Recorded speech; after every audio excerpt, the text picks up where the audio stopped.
There we are. We are live. We're looking at a Bible verse, big Bible verse. What am I doing? I don't know. Oh, wait. Here it is. Hey, there we goodness. are, Dave. Oh, look how small you are. See, that's what Anita was talking about. You're way low in your seat. Well, watch this. There you go. That helps tremendously. And then I'll There do we this. go. There we go. So go up a little bit. Welcome to Pondering Passages. This is the Ephesian edition. I like that. The Ephesian Edition. edition. The Ephesian edition. So, yeah, so it rhymes. We are going to ponder Ephesians. If you probably missed us last week, I know people have called me. They've asked. They've sent me emails wondering what happened. They didn't miss it. No, they didn't. So we do this for our own entertainment. Yep. If you want to watch, you can. Since nobody does, we're assuming that you don't want to watch. So, but we're going to keep doing it anyway. So yeah, we're going to get through this if it's the last thing we do. And it might very well be. Now, people, I don't know if anybody's watching this, we record Pondering Psalms right before this, but we don't do it live. We edit that down because we end up spending, about an hour before we can do Pondering, just talking about life, about Kurt's infections, the sores on his feet. Yeah, the rash. Stuff like that. But when we go live, we just can't edit it out. And these are the things we talk about. So we have to get it all out before. So we don't have to talk about that stuff. Yeah, we don't. So we just burned a whole minute talking about my rash. Just now, I was looking at the clock when you started that little rant. You're such a rash person. So let's. So we are in Ephesians chapter. Full disclosure, you don't have a rash as far as I don't. Not. Yeah, today. Or an infection. You didn't say, "Hey, does this look infected?" You didn't do any of that. The talcum powder cleared it all up. So we've got we've been doing Ephesians. We've done chapters 1, we've done chapter 2, and now we're in chapter 3. The last time that we were together, we did verses 1 through 7, and we thought today we'd pick up with verse 8. Does that work for you? It does. It makes sense. Although I still think there would be benefit in going back and looking at 1 through 7 again. But the people that we are in our culture, we need to continue pushing through. Well, and our fans have said, keep moving. That's true. Don't stop. You keep that motivation going, and we are excited to follow this. Verse 8, though I am the least of deserving of all God's people. Now, Paul is so humble. He is so humble. Paul. It's been it's been 2 weeks we skipped. And so I don't know if we need, you know what? We don't need to remind people. They can just go back and watch the other one. Yeah, that's true. All right, there we go. So so as you said, Paul's talking about being the least deserving of God's people, which is amazing. I don't know. We try not to get into a lot of background because we feel that, you can basically. But try to stop him, folks. Yeah, you can't do it. Me. Well, anyway, I was just wondering what reasons would Paul say this? So I would love to hear your perspective on this because I'll show you what I did in my Bible. Oh, what did you do? Wait. Hang on. I need to do that. I need to do this. Look what I did. I can do this. Look what I did with 7, 8, and 9. You crossed it out? You don't like it? Wasted space, folks. What? Tell me otherwise. Oh, you're not going to do that, are you? Convince me otherwise?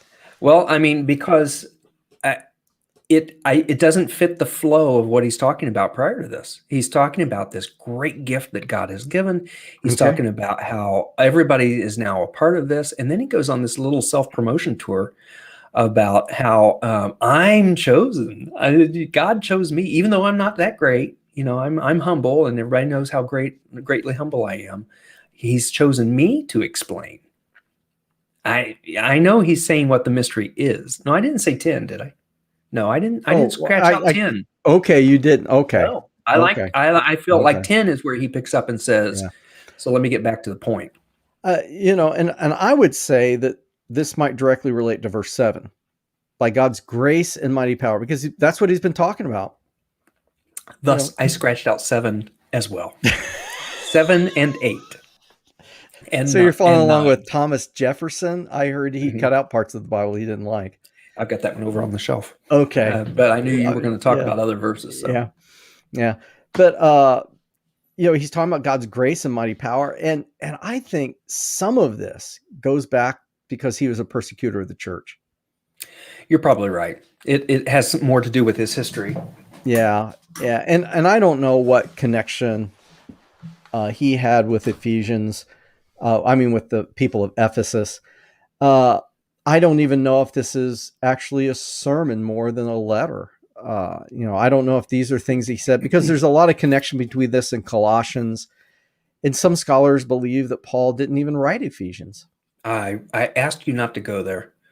Did you? Yeah, I did. We talked about that, and I said, don't do that, because people then will get all upset, Well, but the reason why they believe that is because Colossians an awful lot like Ephesians, as if one person couldn't write two different things that were similar to each other. But anyway, I think he shares this because he's going back to verse 7, and maybe they know about his background, and he's just kind of pointing it out that he's the least deserving. But yet, I don't know. When I pause and think about this, I try to put myself in Paul's position.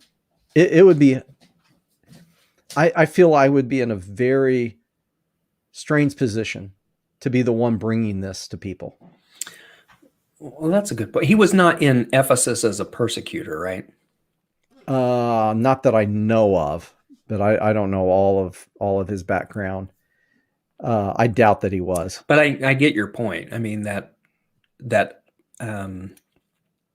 maybe it's not braggadocious. Maybe it really is humility of saying, I shouldn't be the one. Yeah. And here he is talking about this amazing grace and this amazing power. And he looks at himself and he's like, I should not even be here. Kurt, I've actually thought that from time to time. I'm pastoring a church and I'm thinking, God, what are you doing? What are you doing by using me in this capacity?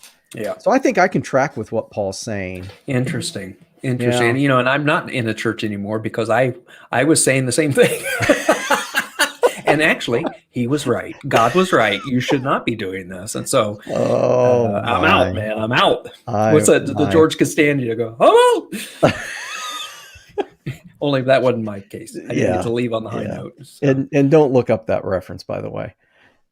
Oh, no, it's he tells a funny story and he goes out on a high note. Oh, okay. Okay. Remember, he's at the conference room table and they all start laughing at what he's saying. He goes, "I'm out." Oh yeah, okay. And he leaves. That's true. That's true. He on a high note. In on a high note. Yeah. So, Paul's. I think he's really looking at that and saying, he gave me this privilege of telling the Gentiles about this endless treasure available to them in Christ, and they are the Gentiles. So he's talking about them in third person. And it's almost like he takes a step back and he's talking about this. And then he's like, but you know what? It really shouldn't be me here, but I was chosen. Okay. You know what? I really regret scratching that out with a pen. Can't erase the pen. It's in there now. In 80 years, one of your great grandchildren is going to find that Bible. And it's like, why did great Gramps Kurt cross out these 3 verses in this Bible? At the rate my kids are going, it's going to be more than 80 years. Okay. Well, at some point, they're going to take a look at that Bible and wonder, why did he cross out these verses? But I love where we're going with it, though. And now that you've helped me understand kind of where his mindset may have been, I love that idea that maybe he really was struggling with, or at least having the awareness that people could really say, look, I know who you are. And yet you're, now you're doing it. And that's legitimate to be able to say, we know your past, but thank God I'm not the same guy I was 20 years ago, 5 years ago, a year ago. I'm thinking, how might he think the people at Ephesus would receive this?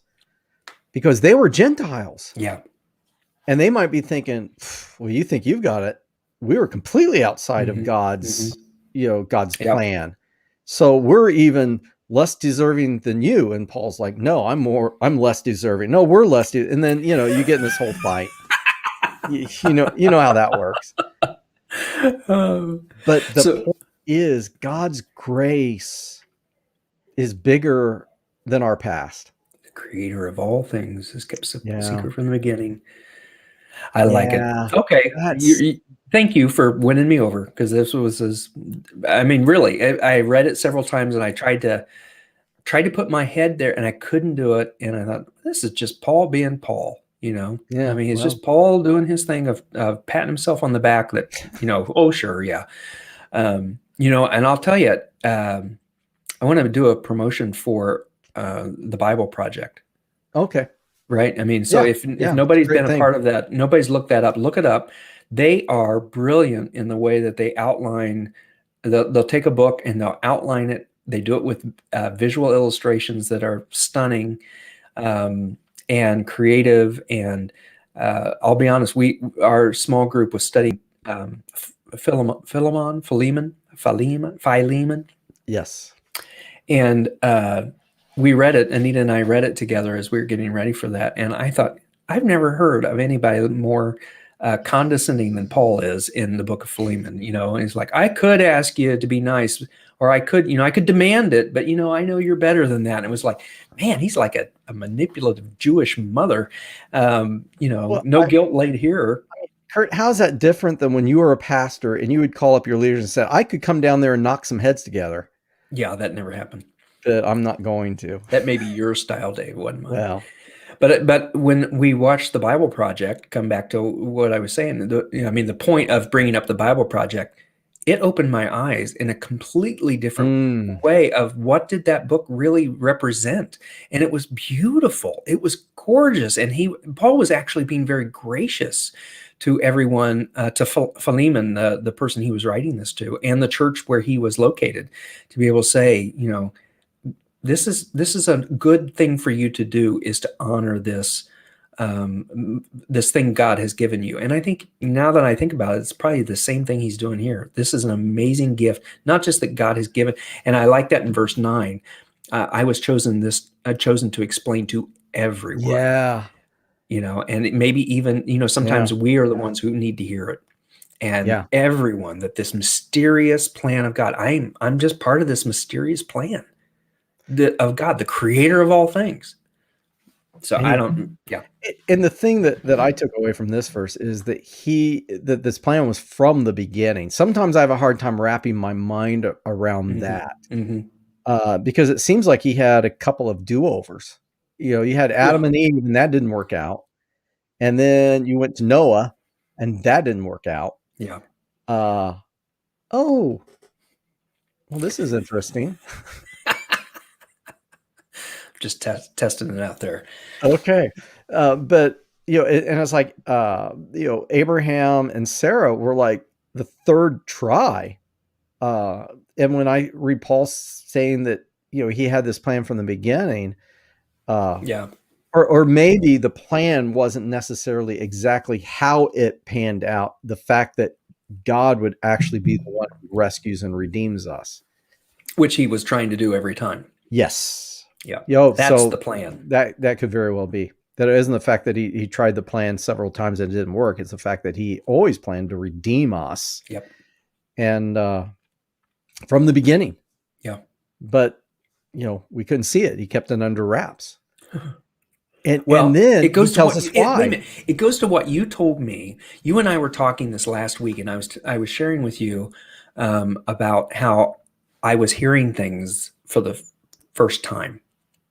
Things I didn't even hear in seminary, right? Okay. And you responded back to me that sometimes we just aren't ready to hear. Yeah. That in fact, it's probably being said a lot.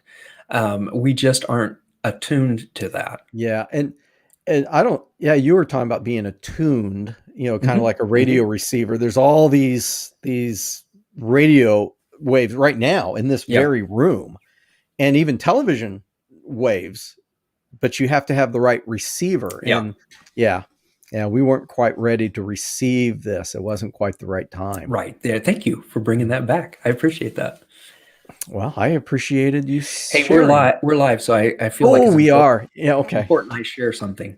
Oh, I found the best app in the world for my phone. It's a world radio app, and it hones it has a globe, and you're able to press on a dot at a particular place and then pick up the radio signal from that place. I mean, it's going through the internet. I mean, it's yeah, only internet yeah, radio, yeah, but it's so cool. It's yeah. so I've been listening to classical music from Norway every night before I go to sleep. You know, I listen to classical music from New York, and it sounds just the same. No, No. these people talk really interestingly when Oh, I between see. each I see. song. And I don't listen to classical music from New York or That's too anywhere bad. actually. I should look up New York. I bet they have class. Okay, I anyway, bet they do. back to Yeah, verse 10, yeah. Dave, because we're Well, losing our audience. They're dropping off like flies. yeah. This mysterious plan that God, the creator of all things, had kept secret from the beginning, and then he tells us why. Verse 10. Yeah, this is why he did it. Why he Yep. kept it secret. And I'll be honest, I don't know if I completely understand the why. Darn it, because I was hoping you'd share that with me as well. Well, again, it says, his purpose. I'm going to highlight because I can. His purpose in all of this was to use the church to display his wisdom. And I am not quite sure exactly how this plan of redemption, no. Oh, I get it. Maybe. What he's talking about is bringing the Jews and the Gentiles together. That was the plan, and so he's talking about God's grace and stuff, but that might not, I mean, it could be, but I don't know that is the plan he's actually talking about. He's talking about bringing the two sides together in one with Christ's body, the church, as that place of unity. I agree with that, and that's how I've been reading that every day. And I should have But talked to you earlier. the question is, in its rich variety. So, is its rich variety referring to the church or God's wisdom? Yeah, it's very troubling when there's a pronoun or a pronoun that you're not sure what it refers to. Because Yeah. It? In its rich variety to all the unseen rulers and authorities in places. I just let's play both sides against each other and say it's both of those things. Okay, I was going to say there. I was going to say, well, what if we just say? Oh, yes? you can't jump on that and say that it was both things. Okay. I take it back. It back. You were not. Yeah. So give me one thing where I own that. But yeah, let's say it is the church with rich variety. Yep. That's really going to impress these unseen rulers and authorities in the heavenly places, because we already know God's wisdom is so rich in its variety. I don't know what that means. That may not make much sense. God's purpose. There's a lot of pieces here. God's purpose is rich. And I really do not want to dive in on the unseen rulers and authorities in the heavenly places. No, I read a lot about that, trying to understand it this week. I know we're not supposed to. We're just supposed to let it. I'm glad you did. I was trying to figure that out, and Yeah. I think it's an unknown what that means. What Paul really does mean about that. And here's one of the things of formative reading, because that's what we're trying to focus on. Mm-hmm. There are going to be things that you don't understand, things that you can't quite figure out, but that's not the point. The point is the things that you can figure out, the things that you do glean, are the things that God is drawing you to, and those are the things that God's calling us to implement, apply in our lives. So if there's things like that don't make sense, you can follow Kurt's plan and read up to see if there's something there that helps, but don't allow it to be a detriment to the things that you do know, that God is bringing these two sides together, and he's bringing this guy that shouldn't even be part of this together with these other people that shouldn't even be a part of this. And he's bringing this together, and he says that was God's plan. which is amazing that it's now being revealed that, yeah, the Gentiles are part of this rescue operation. It's not just for the Jews. Tell me, I have thoughts about use the church. So earlier, if you've been following Pondering Ephesians, we did talk about the church as Yes. as a gathering, those Yeah. who are gathered. So we're not talking again about a building. We're not talking about a hierarchical structure. We're talking about when the people gather together, and probably especially in this, when you're talking Jews and Gentiles who have come together, then boy, that is showing the wisdom that God has.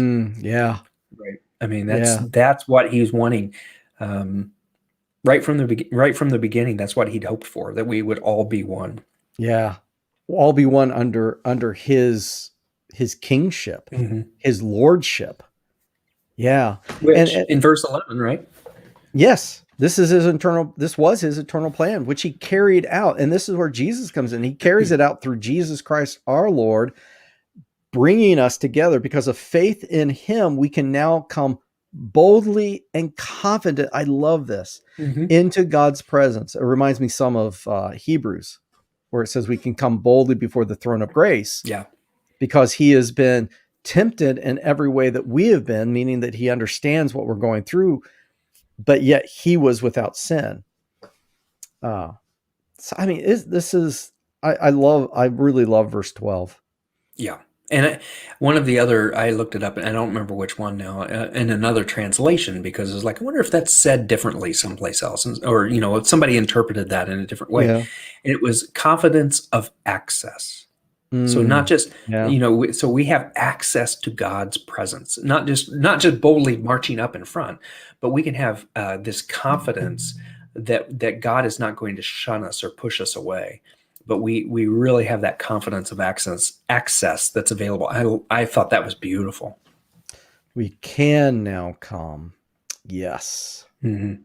Yeah, and Yeah. I think this reflects back, anybody who's read any of the Old Testament that knows the story. If you don't, just go watch Charlton Heston and the Ten Commandments, where Charlton's hanging out with God on the mountain, where everybody else is staying down below. Yeah. Charlton's talking to God in the burning bush, but nobody else is really hearing any of this. And in actual scripture, the true story that we read, there is a curtain that separates the Holy of Holies from the rest of the people. If you were a Gentile, you were kept on the outside of the temple itself. Yeah. You could come visit, but you just stayed on those outer courts. You weren't allowed to come in. And that's one of the songs, right? We shall enter his courts with singing in our hearts. We shall enter his courts with praise. Well, yeah, that means you're getting that access to this. Well, Paul's talking about that, right? We can come boldly. We can now come boldly and confidently into God's presence. That was unheard of. It was. And in fact, when you think about earthly kings, there are times when you can't even come into their presence boldly and confidently. You come head bowed, crawling, I didn't even think about that, Dave. And hoping for the best. But with God, I mean, it really is incredible when you throw in the boldly and confidently. I mean, he doesn't just say we can now come. And I look, and again, I'm going to go back to verse 8. I look at my life, and the places where I fail, and the places where I flounder, and the places where I sin. And usually after sin, there's this shame. Yeah. And usually when you're experiencing shame, you do not go anywhere with boldness and confidently. You go very shamefully. But that's not what Paul is saying. He says, because of Christ and our faith in him, we can come boldly and confidently into God's presence. Wow, that's beautiful. Yeah. That's really nice. So don't lose heart because of my trials. That's where I felt like Paul kind of turns back around, but I can see now. And honestly, if you think about it, you think, okay, I'm suffering for you, so you should feel honored. Well, you could easily say, well, there are times when I suffer. And, because of, like you had just said, I've really goofed up, and thankfully I don't have to lose heart. because God, Yeah. God could choose me too. Yeah. If he can choose Paul, man, he can choose anybody. See, and I think, yeah, and I think if they know his background, if they know what Which he they has would. Yeah. done, yeah, Yeah. then, and who knows, all we really have is a just a little snippet of Paul. I mean, yes, it takes up 2/3 of the New Testament, but man, he was busy. He had 3 missionary Yeah. trips. He went to all these places. Who knows how many times he spoke? And we just have this little thumbnail Yeah. of that. And they probably would have had a better sense of who Paul was and maybe his deep, well, I know you hate it when I do this. No, I don't hate it. Hate's a strong word. And the reason why I'm doing it is because he says, of all this, of all what? Well, all of this. He goes, I fall to my knees. I fall to my knees. All right. So when we come back together, next time we come back together, we're going to pick up in 14. We'll take it. I don't know if do we go to the end of the chapter then? Yeah, we go to the end of the chapter, 14 to the end of the chapter. And we will talk about all this. Yes. And what that and how that then applies and why we probably also should be falling on our knees and giving thanks. Yeah, we should. We should. There is so much. There's so much in Christ. So much that Jesus has done just so that we can come boldly. I mean, just that, Kurt, just that. Yeah. We once were dead, but he made us alive even while we were dead in our sins. That was back in chapter 2. But now it's like, oh my goodness. I mean, that's enough, isn't it? Yeah. From death to life. But Paul's like, hey, but that's not all. Well, and that's one of the things I've been reading some books and been studying is that Jesus didn't die on the cross just to get us to heaven. Yeah, there's so much more. There's so much more. Yeah, there really is. That we have in front of us right here and right now.